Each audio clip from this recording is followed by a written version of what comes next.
Looks like this Rebirth Island map is gonna stay with us for a while. Guys, remove the new map. So let's take a look at this tiny map and talk about some strategies. And of course, you're gonna learn every single flank that I know. Let's start from the west end side of the map. The security area is the less attractive side of the map, cause it's based on the lowest side and it has a lot of weak points. You are an easy kill from this high ground. You don't even have a good cover or a fallback plan. The buildings are not strategic and they are so tiny. A single precious can take care of you. You can't even find a good loot here. So landing on a place like this, it's not advisable. But if you wanna do such a thing, try to be on top of these buildings and leave immediately. And be careful whenever you wanted to use these stairs. It can be an easy kill from the top. So let's talk about the living quarters. It's a large area and we're gonna talk about every single building. Let's start from these two houses. Never ever try to stay on these rooftops, cause it can be targeted from almost anywhere. It's completely dangerous and you have no fucking cover except this fucking thing, but it won't save you. You can peek and shoot sometimes, but don't stay too long. And thanks to Call of Duty physics, you can't easily fall down this fucking hole. Now about the defensive part. If you wanna camp in these kind of houses, you have 2 floors to worry about, but you are completely vulnerable from the second floor. There are too many windows and vulnerable doors on the second floor, so you have to protect yourself with claymores and proximity mines. But they are not enough. The structures in this mode are just like card houses. A single precious will wallbang the entire house. But you are safer in the first floor. Just watch the stairs and fight through the windows. But let's say that someone tried to push into your house. You can easily flank them through jumping out these windows. Just try not to jump out through the front windows. They are not quite safe. Or at a very bad situations, you can jump out through the roof. Just remember that flanking works when enemy doesn't know that you are flanking. The enemy has to be in one of these 2 conditions to make your flank successful. The first condition is the enemy has engaged with your squad mates or other squads, so they may not pay too much attention to footsteps or watching their backs. Then you might do a successful flank and wipe them all. But hey, if they hear your footsteps, you are totally fucked, cause your footstep is the second condition. Using a cluster strike or making other loud noises will make the players totally deaf, so that's the best time to run and flank. But if there is no loud noise, let's do something else. Using a dead silence could be a big game changer, but watch yourself while falling. Falling will make a louder noise than running. Enough talking about flanking strategies, let's talk about striking these houses. There are 2 best ways to strike these houses. One of them is to jump on the roof from one of these high grounds. If the roof is clear, then check the ladder and jump off guns blazing. If you don't want to jump, then rush through the ground. Going in through the windows is the best way. Just check every room and corner. These 2 other houses are simple. Stay on the second floor and hold the house, and flank from any window you can. The roof is not quite safe, I'm afraid. These 2 houses are the same, just like these 2, but this one placed on a strategic place. This window is just made for challenging the front house. Let's go to the front house. Let's talk about the defending first. You just have to watch the stairs for ground enemies and the roof for airborne hostiles. And flanking while defending this house is so easier, and the reason is more windows, more options. Players usually attack from this or this side. Nobody gives a fuck about the front door actually. So when the enemy squad is completely inside, flank and fuck. Just try not to stay on the first floor. And about the striking. Hey, why don't you just call it rush or rushing? Fuck off. I say attacking instead. There are some options while attacking this house, but one of them is the best. You have to climb this tower, and when you're on top, just jump. Oh, wait, turn back.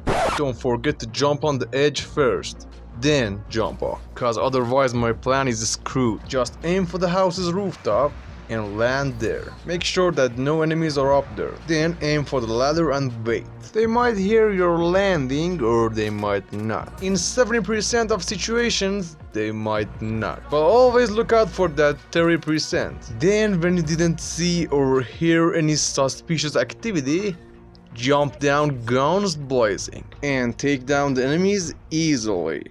The house is yours now. This house is done now. But about this shithole. It's the most dangerous and fucked up structure in the whole map. They shoot you from every direction and you have no fucking where to run. Never try to attack or stay in this shithole. Even if you survive attacking this house, you get killed after that. Otherwise you have to be so fucking lucky. And about these 4 containers, they're just made for smash and grab. Don't try to stay in these containers, they are coverless. But if you saw someone camping, you can attack from any side. Throw a stunner into the window and rush through the door. They are stupid enough to camp in this container. And use these corners to your advantage. They are good for fast picking or using some armor plates while firefight. About these tents, God, they are worse than card houses. You can easily get wall banged inside, but you can easily do wall bangs outside. They are just made for close and fast firefights. Remember to don't stay in this one-way tents. You first get cornered and then you get fucked. And if you saw someone staying in those, just try wall banging, pre-firing and stunning. Anyways, don't stay too long in this site. Just fight, loot and pass, cause you are vulnerable there.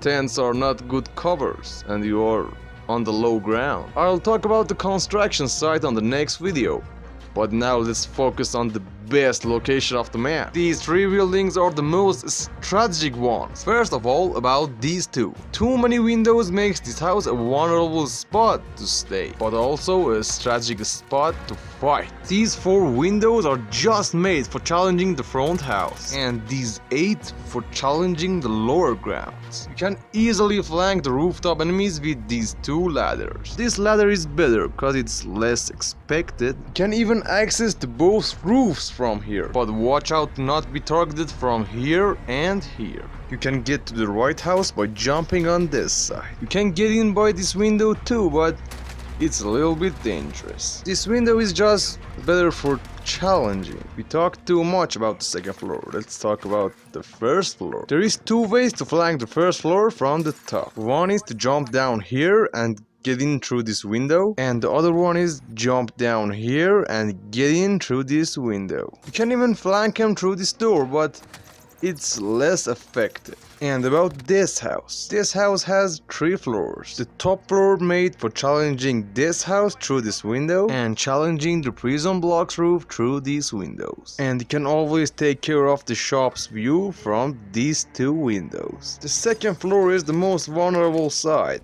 Try not to be on it, but you can get in this house from here easily. These corners are some great spots for hiding, and of course 2 ways to challenge the other side. And here is the first floor with 3 vulnerable windows. These windows are some great spots to rush in from the outside, so try not to stay. Now let's talk about the flankings. Flank the second floor by this window and this door, or first jumping out from this window and choose a way to go in, or the most trickiest way, jumping from this window and go in through here. These were the best flanks from floor 3 to 2. Now about from 3 and 2 to 1. You can first jump from here and choose a window to go in, or jump from here and go in through this window, or jump straight down from this window and go in through here. You can do this the same way from the second floor, or flanking through the second floor's door. This building is completely done. Let's talk about the last building. The most safest place in this building is either the base of the tower or the top of the tower. When you're at the base of it, take a look out for top, front and below. And when you're at the top, take a look out for front and below. Watch the sky too when the guy says, but if you are in the house, don't stay at the first floor. as always. These windows, doors and these small corners makes you a fresh meat. These tight corridors makes this house totally dangerous. They are made for close and fast firefights. If you wanted to stay, don't stay on the stairs. Take a cover in one of these rooms and aim for the stairs. Be careful to not get fucked from the windows too. But about the flanks, nobody really expects heat from this side. So take the benefit of this window. This window is the most obvious flank, but it still works. You can hit the enemy hard from these two windows. Just act fast and go through this window, or take some time and go through this door. At this corner of the bathroom and behind this door are the best spots to hide. Remember that you can access and pick the best places from this tower. Yeah, half of the map left to talk about. And I know you are tired. Me too. Let's talk about that on the next video. Hey you, yeah, yourself. Look, thank you so much for watching. But hey, there's a subscribe button right here and just takes 3 seconds to subscribe. So please take that 3, 2, 1 seconds to subscribe. Thank you.